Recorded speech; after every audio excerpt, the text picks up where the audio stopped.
Selamat siang para netizen dimanapun kita berada, salam inspirasi bagi kita semua. Ini menarik ya soal ijazah Jokowi sampai hari ini belum ditunjukkan kepada publik. Dan bahkan muncul permasalahan-permasalahan baru soal dugaan ijazah palsu ini. Nampaknya Jokowi sudah mulai terpojok dan panik besar. Para termol-termol sudah mulai stres begitu kan. Ya, kenapa Bang kok seperti itu? Karena ya melawan Roy Suryo, melawan nanti di persidangan, melawan para tokoh-tokoh di situ begitu. Yang sekarang semuanya berbicara soal dugaan ijazah palsu ini. Tidak bisa Polri mengatakan keterangan ahlinya Pak Roy Suryo CS salah karena keterangan ahli yang ini mengatakan demikian. Berarti Polri telah memihak pada pihak sini. Nggak boleh. Sama-sama ahli tidak boleh dipertentangkan. Sebab apa? Kata pihak sini, keterangan ahli sini salah. Oke? Nah sekarang di sini mengatakan surat, ini tanda kuliahnya. Kata di sini suratnya kuliahnya nggak tamat atau nggak benar. Kata sini mengatakan ini tanda skripsinya sebagai syarat tamat. Di sini ya dari pihak UGM dan pihak Pak Jokowi. Kata di sini itu tidak ada pengesahannya, tidak ada pembimbingnya, tidak ada kertasnya pun, huruf cetaknya pun begini. Nah sekarang Polri membuktikan yang mana ini? Ahli juga tidak bisa mengatakan yang benar yang ini, yang benar yang ini.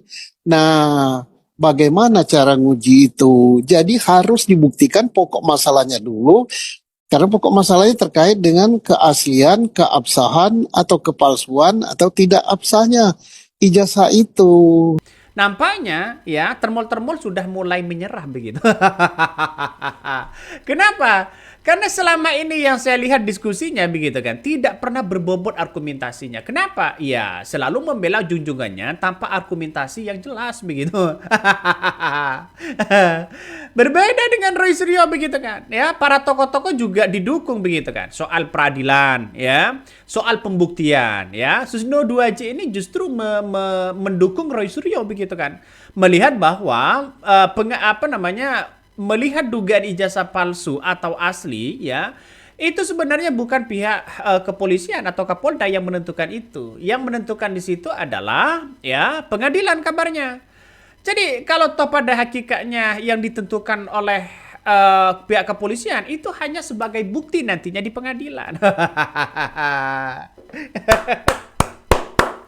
Ternyata Jokowi sudah mulai terpojok begitu kan. Ya, mulai terpojok. Terjadi kriminalisasi terhadap suara kebenaran yang dilakukan oleh rakyat, diwakili oleh Mas Rosuryo dan kawan-kawan, kemudian dilakukan oleh instrumen hukum di bawah kekuasaan Presiden Prabowo. Jika Prabowo melakukan pendiaman terhadap masalah ini, Prabowo juga ikut berkhianat terhadap Republik ini.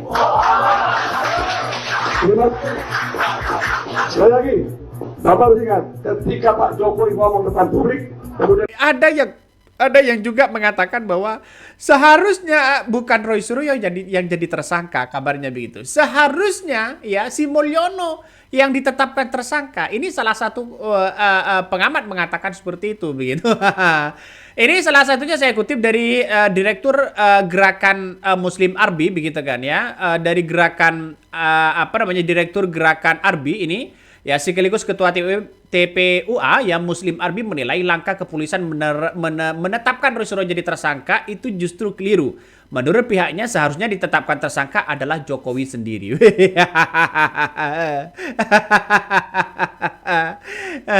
Dan kita akan buktikan begitu di pengadilan siapa yang salah dan siapa yang benar. Justru inilah yang kemudian masyarakat menanti begitu kan ya di persidangan nanti. Kecuali kalau Jokowi nanti tidak hadir, wallahu alam, saya nggak tahu lagi begitu kan.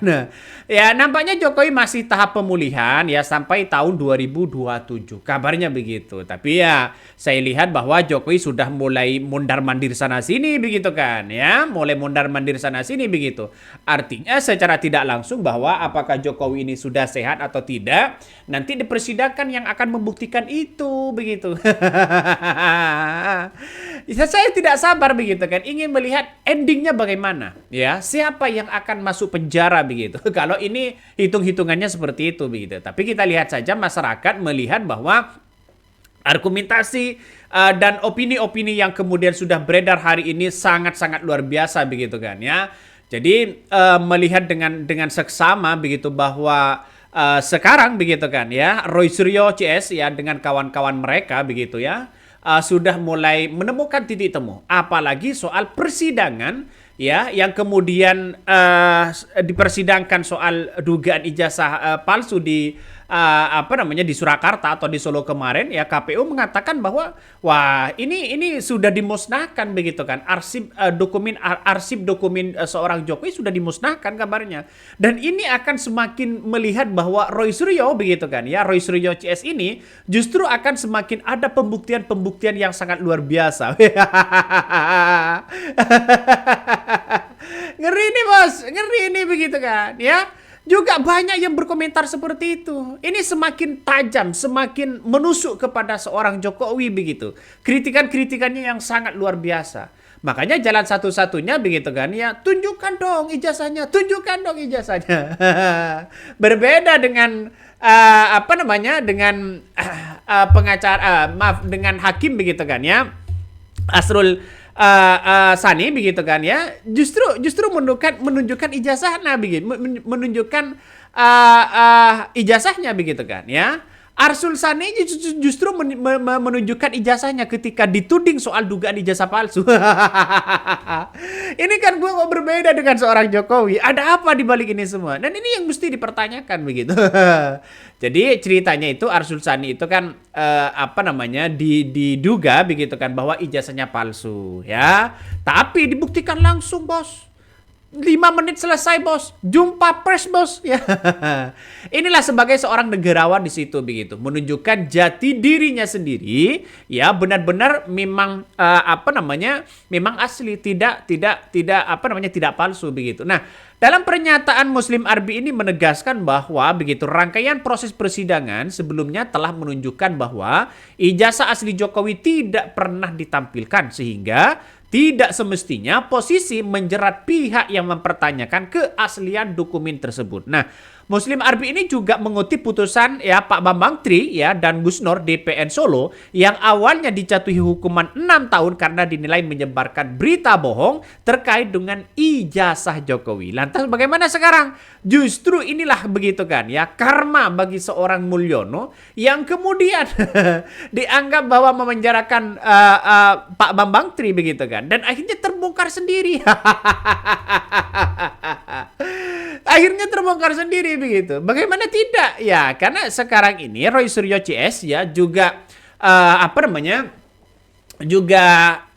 menelusuri betul begitu kan ya. Nanti mungkin akan di persidangan yang dilakukan begitu kan. Nah, namun ya dalam Pengadilan Tinggi Semarang kabarnya memangkas vonis tersebut menjadi 4 tahun setelah menilai bahwa Jokowi tidak memiliki ijazah aslinya. Wih, kok bisa begitu kan ya? Kasihan dong buang-buang waktu, dihukum di penjara begitu kan ya, tanpa menunjukkan ijazah aslinya. Ini kan gawat pada akhirnya, gawat.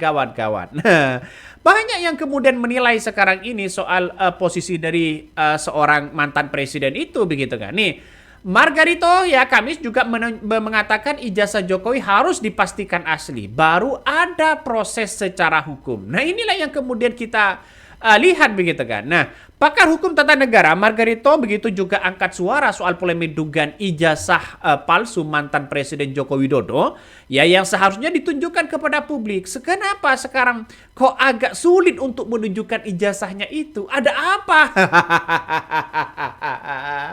Para termol sudah mulai kepanasan ini bos. Sudah tidak mampu membendung bukti yang didapatkan oleh Roy Suryo. Iya. Benar nggak begitu? Kenapa? Karena kita lihat saja bahwa nanti begitu kan ya, karena Roy Suryo ahli telematika, Rismon ahli forensik begitu kan ya. Saya kira untuk percaya di situ 75% lah begitu. Kenapa? Karena dia berbasis data begitu. Kecuali dia tidak punya kemampuan apa-apa misalnya begitu kan ya. Ya pasti dipastikan kalau jadi tersangka lalu kemudian ditahan, tunggu dulu. Banyak pakar yang kemudian akan memperlihatkan itu.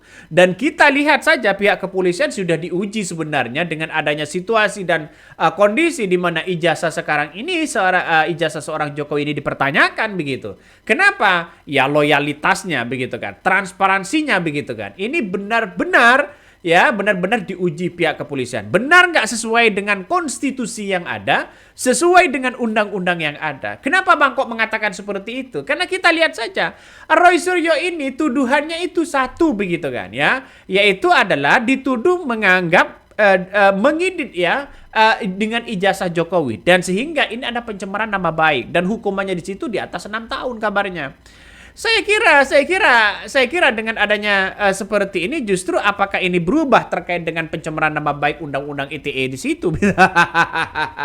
Ini kan pasti akan dipertanyakan begitu. Tidak mungkin Roy Suryo ini begitu kan ya, dibiarkan begitu aja. Pak Jimli, Profesor Mahfud MD begitu kan ya, yang sudah diangkat menjadi percepatan reformasi Polri, ini harus dibenahi begitu. Apalagi ada gugatan di PN Solo.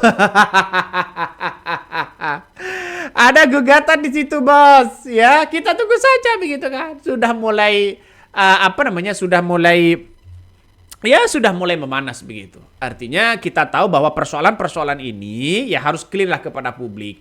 Siapa yang negarawan, siapa yang hanya cawi-cawi sana sini, nah, siapa yang kemudian membohongi begitu kan, dugaannya yang membohongi soal pencalonan ini begitu. Kita harus ungkap ya. Ya, semoga saya pribadi begitu, semoga saja ini asli begitu kan. Ya, kenapa Bang kok mengatakan seperti itu? Ya, kalau jika tidak asli, ya gimana kita dipimpin ya 10 tahun oleh orang yang berbohong begitu kan ya. Itu pernyataan Pak Julius Sidiki mengatakan seperti itu.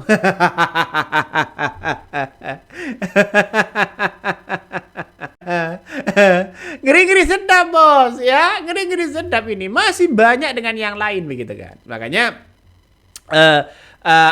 gugatan di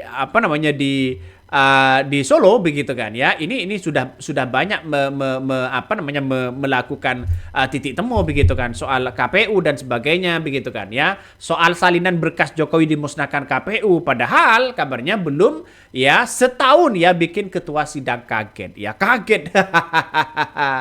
dan nampaknya sudah mulai sudah mulai menemukan titik temu begitu kan dari pihak UGM. Masa pihak UGM tidak bisa memberikan klarifikasi seperti itu begitu kan? Ya, pada akhirnya orang-orang akan berbicara, akhirnya terbongkar. Ya, akhirnya bisa saja ini terbongkar begitu. Makanya dengan adanya situasi sekarang ini, mumpung tidak melebar kemana-mana, seorang mantan Presiden Jokowi tunjukkan aja ijazahnya, selesai sudah. Ya, Indonesia ini kan sekarang begini, kalau seorang mantan pejabat, mantan jenderal, mantan ini, mantan itu begitu kan ya, seolah-olah selalu ya menunjukkan bahwa harus dihormati begitu. Ya, kenapa Bang? Ya karena kita lihat saja situasi Indonesia seperti itu, orangnya begitu kan ya. Padahal kalau memang salah ya salah, karena ini kan berkaitan dengan kasus hukum ya. Kalau salah ya, siapapun di mata hukum itu harus sama. Harus punya transparansi kepada publik. Dan sekarang di Indonesia nampaknya hukum tidak seperti itu begitu kan. Nampaknya sudah bermain suap-suapan, oknum dan sebagainya begitu. Ini hati-hati betul. Makanya Presiden Prabowo Subianto ini harus benar-benar menegakkan hukum terlebih dahulu. Baru begitu kan bisa berjalan. Seperti koruptor ya. Kalau hanya dihukum 5 tahun, Pak, ya mending orang-orang berpikiran ya demi baik ya korupsi, Bos. Ya kenapa? Korupsi 3 miliar, 30 miliar, 100 miliar misalnya hanya dihukum 5 tahun. Kan masih banyak ya. Ganti ruginya mungkin hanya 5M, 10M begitu kan ya. Tapi pada kenyataannya begitu ya, dengan sesuai dengan undang-undang yang ada, nampaknya masih jauh dengan itu. Presiden Prabowo Subianto harus membersihkan orang-orang seperti itu ya. Jangan lagi ada oknum-oknum yang bermain ya. Ada hal-hal yang kemudian seolah-olah lolos begitu kan ya. Coba kita lihat saja ya, Riza Khalid sekarang ini begitu kan ya. Kabarnya sudah jadi tersangka, tidak ditahan kok. Tidak pernah dijemput. Harun Masiku ya biasa-biasa aja kok seperti itu. Sylvester ya itu aja mereka. Bagaimana untuk bisa menahan dan menangkap kasus besar kalau sekelas Sylvester saja sudah tidak mampu begitu kan? Artinya kan itu logikanya. 6 tahun, bro, ya. Ini 6 tahun, bayangkan, ya. Lolos-lolos aja begitu, aman-aman aja mereka. Artinya ini menunjukkan siapa yang lemah dalam penegakan hukum, siapa mereka, dan itu yang menjadi pertanyaan. Aduh, geri. Ya gimana lagi kalau sudah seperti ini, bos? Makanya jalan satu-satunya masih belum merembet kemana-mana. Panggillah Roy Suryo, ya, panggillah Roy Suryo CS, ketemu dengan Jokowi. Ya, sebagai pihak di tengah di situ adalah Polda, ya. Jadi akan ketemu begitu kan. Ya inilah ijazah saya, coba dianalisis. Kan itu logikanya. Itu selesai sudah. Jangan berbelit-belit kemana-mana begitu. Oke, mungkin itu yang kami sampaikan ya. Tonton terus di channel Honda di Podcast Rakyat ini. Jangan lupa di subscribe.